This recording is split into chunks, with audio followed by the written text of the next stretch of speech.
Hair loss at a very tender age has become a common disorder these days. Due to this, people are suffering from various mental disorders like anxiety, depression, and the rate is increasing day by day, which is a matter of concern.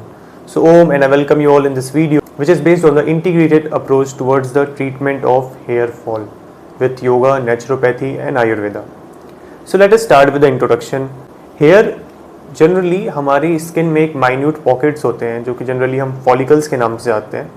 वहाँ पे generally एक अपग्रोथ scene होता है जो कि generally papilla होता है जहाँ से हेयर ग्रोथ हो रही होती है. स्पेशल ग्रुप ऑफ सेल्स जो कि जनरली अमाइनो एसिड्स को केराटिन में कन्वर्ट करते हैं. केराटिन एक मेजर प्रोटीन है जो कि जनरली रिस्पॉन्सिबल होता है हेयर ग्रोथ में. इसके बाद हम जनरली बात करने वाले हैं different types of hair loss के बारे में, different categories of hair loss. Normal hair loss तो हम जनरली देखते हैं डिफरेंट कैटेगरीज में से भी डिवाइड किया गया. जनरली बाल्डनेस जब कंडीशन होती है, स्मॉल पैचेस जनरली हम एलोपेशिया के नाम से जानते हैं जो कि alopecia areata, and different other type of alopecia for example hereditary भी हो सकते हैं जिसमें जनरली जीन्स रिस्पॉन्सिबल है for the transfer of alopecia from parents to offspring. इसके बाद हम जनरली बात करेंगे causes of hair fall. Generally vitamin deficiencies, unhealthy lifestyle and diet, ये कि एक जनरल रोल प्ले करता है इन कॉजिंग हेयर फॉल. आयुर्वेदा के अकॉर्डिंग बात करें तो आयुर्वेदा में से इंद्रलुप्ता के नाम से हम जानते हैं. आयुर्वेदा में जनरली पित्त दोष रिस्पॉन्सिबल है फॉर द हेयर फॉल. पित्त दोष जैसा कि आप जानते हैं आयुर्वेदा के अनुसार इसे बताया गया है पित्तम आग्नेयम. जनरली ये रिलेट होता है हमारे डाइजेस्टिव सिस्टम से. जब भी हम एक्सेस ऑफ फास्ट फूड या जंक फूड खाते हैं तो generally long term of constipation या इनडाइजेशन से सफ़र कर रहे होते हैं. इस टाइम हमारे पित्त दोष बॉडी में एग्रीवेट होता है और ये जनरली एक मेजर कॉज हो सकता है हेयर फॉल का.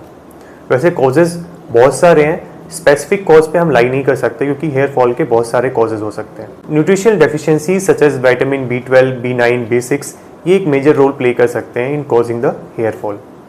One of the most major cause अगर बात करें तो एंजाइटी और डिप्रेशन, ये जनरली स्काल्प में एक टेंशन क्रिएट कर देते हैं. फॉर एग्जांपल ये जनरली हमारे सर्कुलेशन को भी स्लो डाउन कर देते हैं और ये एक मेजर कॉज हो सकता है for the falling of hair.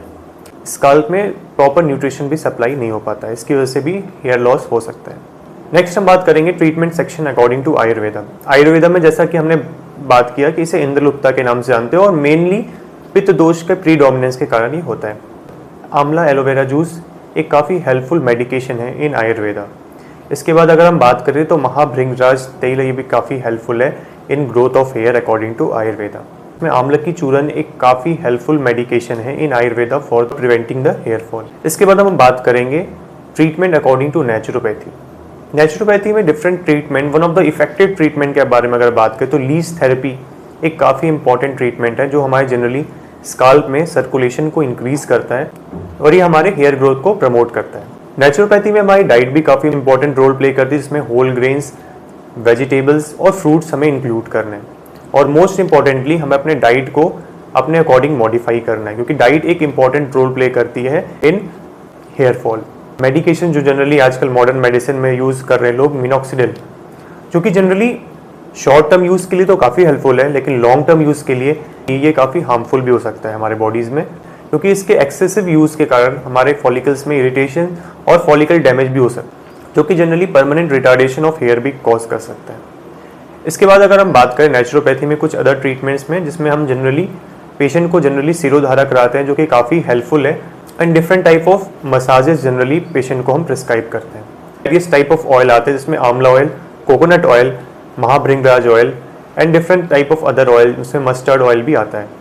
Oils generally हमारे स्काल्प में सर्कुलेशन को इंक्रीज करते हैं, ये हमारे सेबेशियस ग्लैंड को भी इंक्रीज करते हैं. और नेचुरोपैथी में जनरली कोल्ड वाटर मसाज भी प्रिस्क्राइब किया गया जो कि जनरली स्काल्प में एक सर्कुलेशन को प्रमोट करता है. हेल्दी सर्कुलेशन हमारे हेयर ग्रोथ के लिए काफ़ी रिस्पॉन्सिबल है.